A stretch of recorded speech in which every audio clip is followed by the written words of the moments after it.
रसास्वाद चरण कमल चिन्ह मकरंदाय भक्तजनमानस निवासाय श्री रामचंद्राय साम्राज्यमर्पयति भक्तिलवेत्युदग्रम प्रेम्णि प्रदर्शयति पाद सरोज शोभाम् विघ्नान् निवारयति या भजतां समन्तात् सा जानकी विजयते कुलदैवतं नः लोके वनस्पति बृहस्पति तारतम्यम् यस्या कटाक्ष परिणाममुदाहरन्ति सा भारती भगवती त्वयदीयदासी तां देव देव महिषीं श्रीमाश्रयामः कान्तिः सदामृषति नन्दित शारदेन्दुर्यत्रैकतो विलसितामसिताङ्गशोभाम् श्रीवृन्दावनेऽपि कृतिरामुनगाङ्गसङ्गम् श्रीराधा मुकुन्दयुगलं तदहं नमामि श्रीरामं रामभक्तिं च रामभक्तांस्तथा गुरुं वाक्काय मनसा प्रेम्णा प्रणमामि पुनः पुनः तान् जानकी विरह वेदन हेतुभूतान् द्रागाकलैः सदशोकवनीय वृक्षान् यं कालकानिधनानुदपान्यदियस्तं हेम सुन्दरकपिं प्रणमामि पुष्ट्यै भक्त भक्ति भगवंत गुरुचतुर्नाम बपुएक इनके पद वंदन किए नाशे विघ्न अनेक पवन कुमार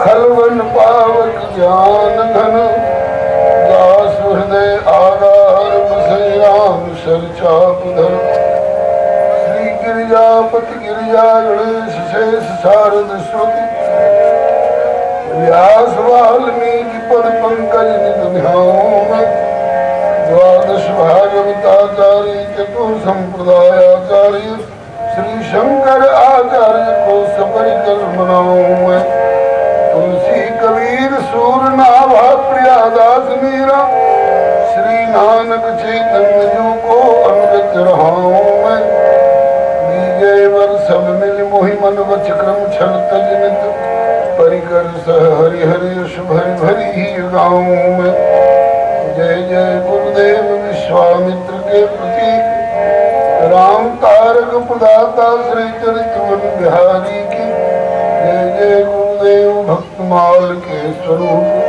सानुकूल सर्वभांति सदा सबहि सुखारी की जय जय गुरुदेव वासवंशी वट यमुना तक उत्कट आदर्श संग सेवा व्रतधारी की जय जय गुरुदेव फलाहारी राम लीला वृति आचार्य व्यास सर्व संत रूपधारी की बोलिए प्रेम से श्री भक्ति भक्त भगवान की जय श्री गुरुदेव भगवान की जय श्री आचार्य चरण की जय श्री भगवत नाम संकीर्तन की जय राम रसिया श्री हनुमंत लाल की जय श्री उमा महेश्वर भगवान की जय श्री याज्ञवल्क्य श्री भरद्वाज बाबा की जय श्री काकभूषणी जी श्री गरुड़ जी महाराज की जय श्री गोस्वामी तुलसीदास जी महाराज की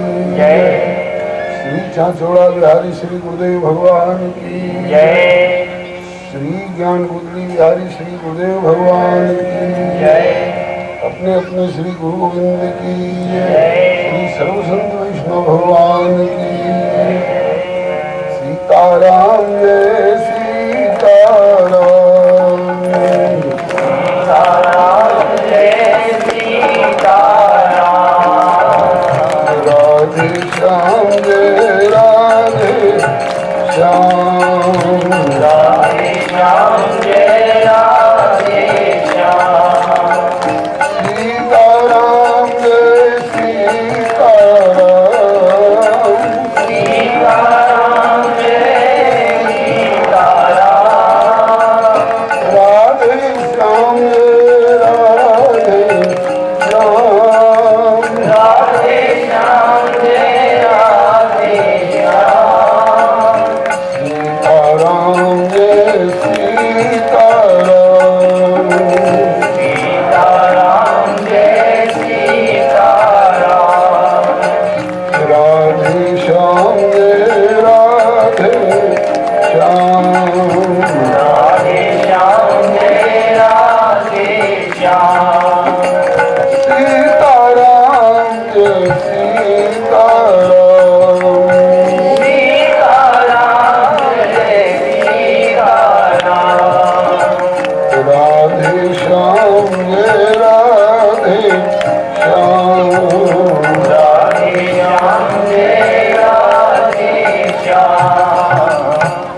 श्री रामकृष्ण भगवान की जय।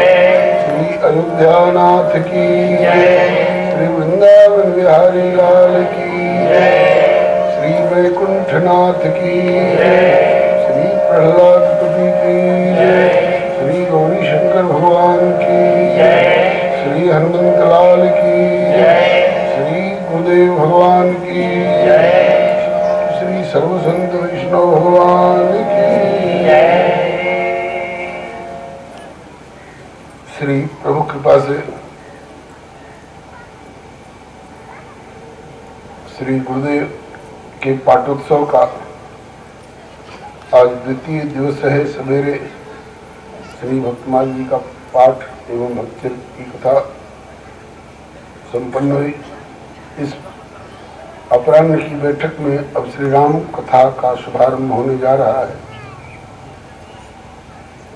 कल आपने प्रथम सुकारण कहो विचारी निर्गुण ब्रह्म सगुण बधारी, भगवान निर्गुण निराकार से सगुण साकार कैसे हो जाते हैं, क्यों होते हैं।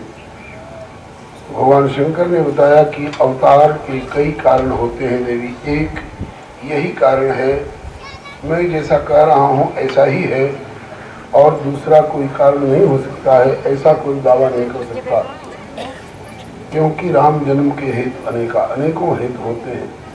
तो एक दो की चर्चा कल हुई थी।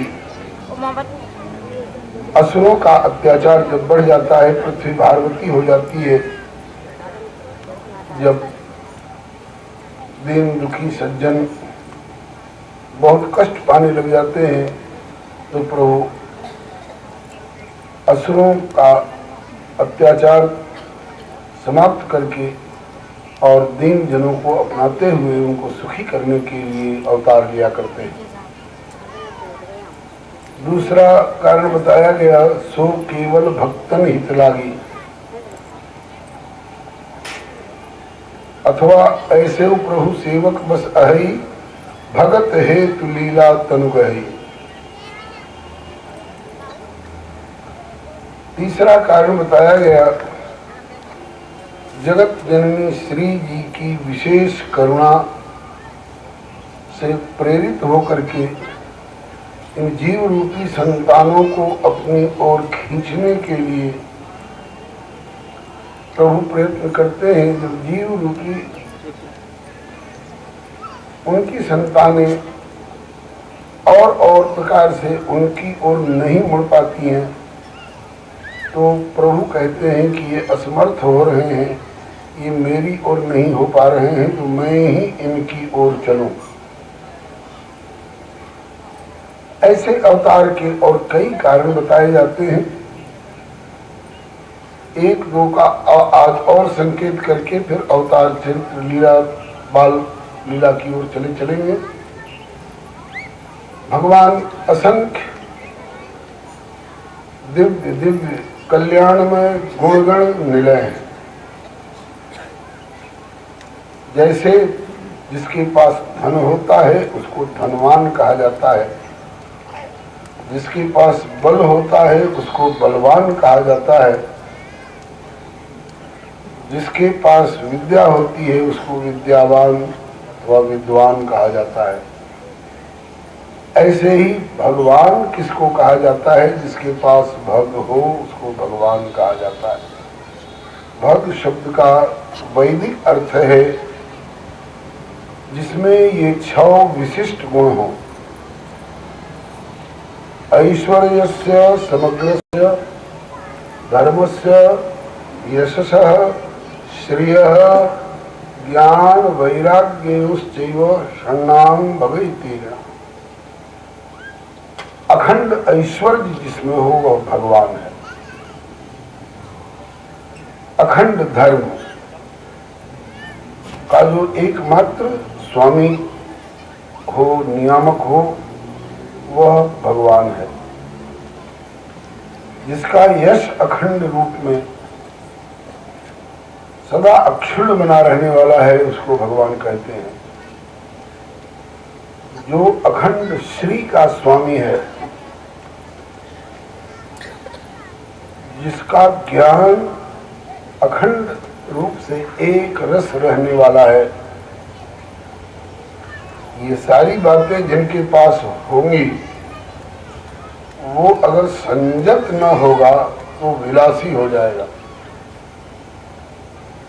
लेकिन यह सारा वैभव एक साथ अखंड रूप में जिनमें विद्यमान है और फिर भी वे अखंड वैराग्यवान हैं, ये उनकी भगवत्ता की विशेषता है। इनके अतिरिक्त भी भगवान के कई लक्षण बताए गए हैं। उत्पत्तिम प्रलयम चैव भूतानाम आगतिम गतिम। उत्पत्तिम प्रलयम चैव भूतानाम आगतिम गतिम वेत्ति विद्याम अविद्याम च स वाच्यो भगवान के। जो उत्पत्ति के रहस्य को जानता है, पालन संचालन के रहस्य को जानता है, संहार उपसंहार के रहस्य को जानता है, और केवल जानता ही नहीं है, सबको अपने अधीन में जो रखे हुए हैं। और भूतानाम आगतिम गतिम, ये भूत जो हुए हैं, भूत माने जो हुए हैं, पहले नहीं थे, बाद में हुए हैं, जिनको पंच महाभूत गगन समीर अनल जल धरणी मन चित्त बुद्धि अहंकार इत्यादि अथवा इनसे निर्मित जो पदार्थ हैं, अंड हो चाहे पिंड हो, ये सबके आगति के और गति के, कहाँ से आए हैं और कहाँ इनको पहुंचना है, कहाँ जाकर के इनका समापन होना है। ये तो इमानि भूतानि जायन्ते येन जातानि जीवन्ति यत् प्रयन्त्यभिसंविशन्ति तद् विजिज्ञासस्व तद् ब्रह्म। उसको ब्रह्म कहते हैं, उसको भगवान कहते हैं। जो विद्या और अविद्या दोनों के रहस्य को जानता हो और अपनी मुट्ठी में इनको रखता हो, सवाच्यो भगवान के। ये तो भगवान के विशिष्ट विशिष्ट लक्षण हैं ही। इसके अतिरिक्त कल बताया गया था कि प्रकृति के हे तीन गुणों से रहित होने के कारण वह निर्गुण भी है, एक ही क्षण में और एक ही स्थान पर। ऐसा न सोचे कि कभी निर्गुण हो जाता है और कभी सगुण हो जाता है। वह सदा निर्गुण है, प्रकृति के गुणों से अतीत, त्रिगुणातीत है, और सदा सगुण है, भगवत्ता के समस्त गुणों से संयुक्त है, इसलिए वह सदा सगुण भी है। अब सगुण में जो भगवत्ता के और विशिष्ट विशिष्ट गुण हैं, ये 6 तो बताए ही गए। इनके अतिरिक्त भी ऐसा न समझ लीजिएगा कि केवल गिनती के ये 6 अथवा 100, 1000, 2000, लाख, नहीं नहीं, अमित, जिनकी कोई मिति नहीं है, जिनकी कोई संख्या नहीं है। राम अमित गुण सागर, अमित गुणों के सागर है। सौशील्य, कारुण्य, वात्सल्य, सौहार्द, आर्जव, मार्दव इत्यादि असंख्य कल्याणमय गुणगणों के एकमात्र निलय हैं। राम अमित गुण सागर था कि पावई कोई, संतन संग जस किछ सुनो तुम्हें सुनाओ सोई। इन अमित गुणों में से सभी गुण सतत भगवान की सेवा करते रहते हैं, किंतु 2 खास ऐसे गुण हैं जो धाम में जब तक प्रभु रहेंगे, साकेत गोलोक वैकुंठ में जब तक रहेंगे, तब तक ये 2 विशिष्ट गुण उनकी सेवा नहीं कर पाते। इन दोनों गुणों को सेवा का अवसर देने के लिए धरती पर उन्हें आना पड़ता है, अवतार लेकर के। ये 2 विशिष्ट कौन कौन गुण हैं, ध्यान से सुनिए। लगेगा कि हाँ बात सही है। जौलों रहे राम परधाम में विराजमान, तबलों और सब सकल गुण सेवाएं प्रभु प्रभुताई में, किंतु दीन बंधुता और पतित पावनत्व, किंतु दीन बंधुता और पतित पावनत्व ये दो पावत नहीं अवसर रहत दुचताई में। दीन बंधुत्व गुण और पतित पावनत्व गुण ये सेवा नहीं कर पाते हैं, प्रभु की मुख चंद्र की ओर ताकते रहते हैं। प्रभु मुख कमल विलोकत रही, कबहु कृपाल हम ही कछु कहें। प्रभु हमको भी कभी सेवा का कुछ अवसर दिया जाए। सभी गुण सेवा कर रहे हैं, सौंदर्य तो आपके अंग अंग में चिपका हुआ है, ऐश्वर्य आपकी मुट्ठी में है, सब सेवा कर रहे हैं। हम दो गुणों को भी सेवा का अवसर दीजिए। हम तरस रहे हैं। बोले तरस क्यों रहे हो, तुम भी सेवा कर लो। नहीं प्रभु, जब तक धाम में बैठे रहोगे तब तक हम सेवा कर ही नहीं सकते हैं। हमारी सेवा तब मानी जाएगी जब कोई दीनहीन दुखिया मिले और उसे आपकी सेवा में हम अर्पित करें और आप उसे कहो कि मैंने अपना लिया, तब तो दीन बंधुत्व गुण सार्थक होगा। कोई पतित सामने आवे और उसे लेकर के हम पतित मने अपने कर्तव्य से स्वरूप से गिरा हुआ व्यक्ति ऐसा कोई मिले तो उसे हम आपके सन्मुख करें कि प्रभु ये पतित है और हम पतित पावनत्व नाम के गुण इसे आपकी सेवा में प्रस्तुत कर रहे हैं। आप इसे पावन बना करके और पतित पावनत्व गुण को सार्थकता प्रदान कीजिए। लेकिन कठिनाई की बात यह है कि जब तक प्रभु धाम में रहेंगे तब तक धाम में न को दीन दुखी ना पतित। धाम में कोई दीन दुखी होता ही नहीं, वहां तो नहीं दरिद्र को दुखी न दीदा, नहीं दरिद्र को दुखी न दीदा, नहीं को अबुध न लक्षण हीना, नहीं को अबुध न लक्षण हीना। वहां कोई पतित नहीं है, कोई अबुध नहीं है, अज्ञानी नहीं है, कोई शुभ लक्षणों से रहित नहीं है, वहां कोई दीन दुखी नहीं है। तो किसको आपके सन्मुख प्रस्तुत करके और दिन बंधुत्व गुण अपने को सार्थक करें। धरती पर चलो नाथ, सुदामा और सबरी सरीखे दीन धरती पर मिलेंगे और उन्हें आपके सन्मुख प्रस्तुत करके दिन बंधुत्व सार्थक होगा। पतित पावनत्व कहता है कि प्रभु धाम में कर्तव्य चित पतित कोई होता नहीं, तो हम किसको आपके सन्मुख प्रस्तुत करके अपने को सार्थक करें। धरती पर चलो तो देखो एक से एक पतित अजामिल को लाकर आपके सामने खड़ा करेंगे कि सरकार पहले ये ब्राह्मण के घर में पैदा हुआ था, लेकिन कुसंग में पढ़ करके शराबी हो गया, कबाबी हो गया, शिकारी हो गया और हिंसक हत्यारा हो गया, वेश्यागामी कुकर्मी हो गया, माता पिता को ठुकराने वाला हो गया, ये तो पतित हो गया। तो अब ये आपकी सेवा में हम प्रस्तुत कर रहे हैं, आप अपने पतित पावनत्व नाम को सार्थक करके इसे अपनाइए, इसे पावन बनाइए। तो धाम में न को दीन दुखी ना पतित, होई कैसे चरितार्थ, लागे कौन की भलाई में, लिए नारायण आवे प्रभु लेके अवतार जब।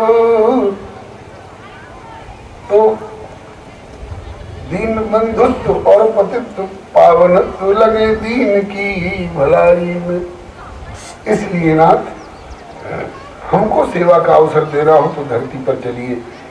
तो दीन बंधुत्व को सार्थकता प्रदान करने के लिए और पतित पावनत्व को चरितार्थ करने के लिए भी भगवान को धरती पर आना पड़ता है। यह भी एक हेतु है। भगवान ने जीवों को अनुशासित रखने के लिए बैल को अनुशासित रखने के लिए उसके नाक में रस्सी नाक लगाना पड़ता है। ऊंट को अनुशासित रखने के लिए उसकी नाक में नकेल लगाना पड़ता है। घोड़े को अनुशासित रखने के लिए उसके मुंह में लगाम लगानी पड़ती है। मनुष्य की नाक में नकेल लगा करके और मुंह में लगाम लगा करके अनुशासित नहीं किया जा सकता है। उनके लिए शास्त्र का बंधन यही नकेल है, यही उनके लिए लगाम है। शास्त्र शब्द का अर्थ गुरुजन बताते हैं, शासनात् त्रायते इति शास्त्र, जो शासन करके, जैसे बिजली के ट्रांसफार्मर और सब स्टेशन की ओर मत जाओ, वहाँ घेरा लगा हुआ है, फाटक है, उस पर बोर्ड लगा है, उस पर एक वाक्य लिखा है, खबरदार खतरा 440 वोल्ट, बिना अनुमति बिना अधिकार अंदर प्रवेश मना है, नहीं मानोगे तो खतरा होगा। इस तरह का वाक्य, जिधर जाने से हमारा विनाश है उधर जाने से रोकने का, और जिधर चलने में हमारा कल्याण है उधर चलने की राय देने वाले वाक्य, हिंदी में हो, अंग्रेजी में हो, उर्दू फारसी में हो, संस्कृत में हो, किसी भाषा में हो, ऐसे वाक्यों का जो समुच्चय संग्रह है उसी का नाम है शास्त्र। शासनात् त्रायते यस्मात् इति शास्त्र। भगवान शास्त्र के द्वारा सुंदर सुंदर उपदेश देकर के हमको अनुशासित रख करके अपने चरणों में खींचना चाहते हैं। तो शास्त्र के वाक्य प्रभु ने तैयार तो कर दिए, लेकिन उन शास्त्र के वाक्यों को पालन कैसे किया जाएगा, इसको करके दिखाने के लिए भी, जैसे माता पिता अपने नन्हे से बच्चे को कहते हैं, बेटा गुरुजी आए हैं प्रणाम करो, नहीं करता, कोई कोई कर भी लेते हैं, कोई कहते हैं नहीं करते, तब माता पिता स्वयं उस बच्चे के सामने, देख मैं प्रणाम कर रहा, ऐसे प्रणाम कर, तब पिताजी को प्रणाम करते देख करके तो बच्चा भी प्रणाम करता है। इसी तरह से शास्त्र के समीचीन समीचीन वाक्यों को प्रभु स्वयं करके दिखाने के लिए सवेरे सवेरे जगते ही जगते माता पिता को प्रणाम करना चाहिए। तो कैसे प्रणाम करना चाहिए, इसको दिखाने के लिए और दिखा करके अपने चरित्र के द्वारा हम लोगों को सिखाने के लिए भी उनका अवतार हुआ करता है।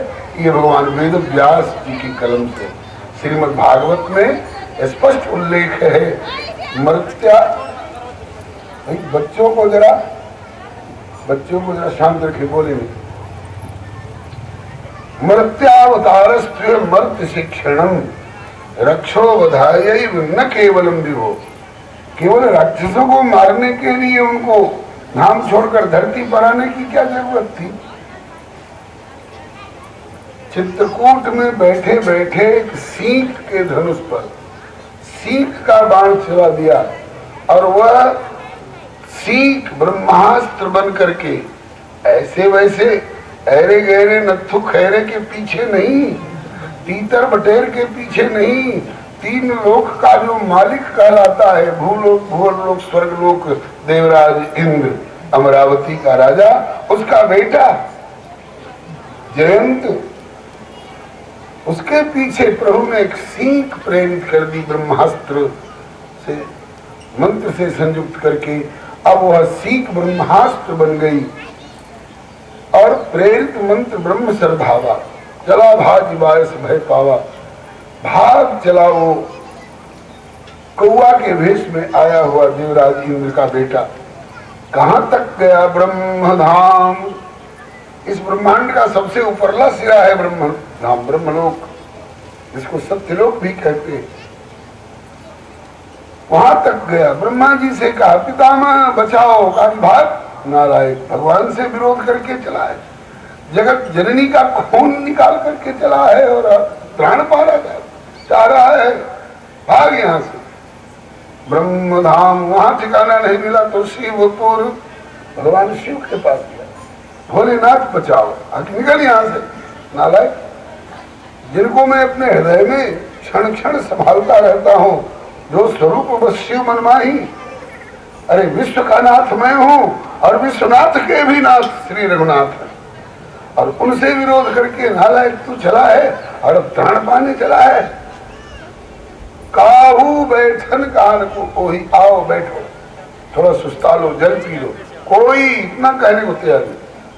अंत में नारद जी ने समझाया, जयंत, अरे धरती पर पांव फिसल जाता है तो आकाश का सहारा नहीं लिया जाता है, चंद्रलोक का सहारा नहीं लिया जाता है, धरती पर पांव फिसलता है तो भूमौ स्खलित पादानाम भूमिरेवावलंबनम, धरती ही सहारा देती है। ऐसे ही जगदीश्वर के प्रति तू फिसला है तो जगदीश्वर ही तुम्हें सहारा दे सकते हैं। जाकर के कह, भूमौ स्खलित पादानाम भूमिरेवावलंबनम, ऐसे ही हे रघुनंदन, त्वयि जाता अपराधानाम त्वमेव शरणम त्वम्, तुम्हारे प्रति मेरे द्वारा अपराध हुआ है, आप ही में मेरी रक्षा कर सकते हो, मैं आपकी शरण में हूँ, रखो, बचा लो तो बचा लेंगे। नारद जी के सिखाए हुए गया और प्रभु ने उसको रख लिया। मां की अमोघता को विद्यमान रखने के लिए एक नेत्र पर थोड़ा सा ऑपरेशन की तरह प्रक्रिया अपना ली, एक नयन कर दिया भगवान।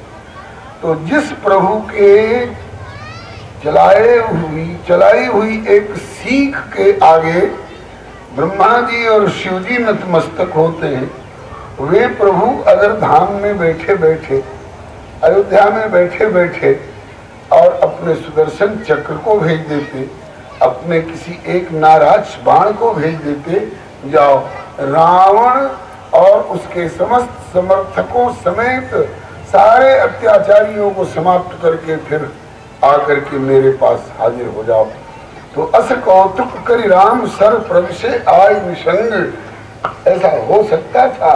तो कहते हैं कि प्रभु केवल राक्षसों को मारने के लिए उनको धरती पर अवतार लेने की आवश्यकता क्या थी? इसलिए रक्षो बधाई न केवल केवल राक्षसों का वध करने मात्र के लिए ही अवतार नहीं, तो किस लिए? बोले कि मर्त्यावतारस्ते मर्त्य शिक्षणम, मृत्युलोक के अंतर्गत रहने वाले मृत्यु धर्मा प्राणियों को कर्तव्य कर्म की शिक्षा देने के लिए सवेरे सवेरे जग करके क्या करना चाहिए, जो श्री राम जी करते हैं। प्रातः काल उठी के रघुनाथा, प्रातः काल उठी के रघुनाथा, मातु पिता गुरु नाहि माथा,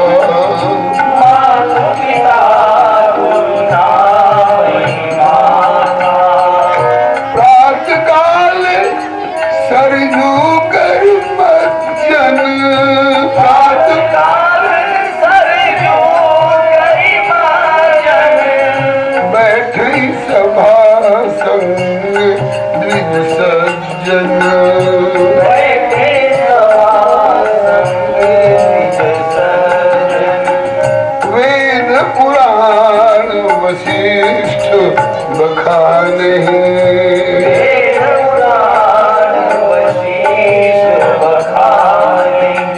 सुनई राम यद्यपि सब जानही, सुनई राम यद्यपि सब जानही, वेद पुराण सुनहि मन लाई, पुराण सुनहि मन लाई, फिर आप कहीं अनुजन समझाई, आप कहीं अनुजन समझाई। ये सब काम करते हैं, सारे प्रातःकालीन कृत संपन्न हो जाते हैं तो पिताजी के सामने, घर में रहते हैं तो पिताजी के सामने, और गुरु आश्रम में रहते हैं तो गुरु जी के सामने हाथ जोड़कर खड़े होते हैं। मुझे आज आपकी कृपा से आज का प्रातःकालीन नृत्य कृत्य मेरा संपन्न हुआ। अब आगे आज के लिए मुझे क्या सेवा मिल रही है, क्या आज्ञा है, किस आज्ञा का पालन करूं?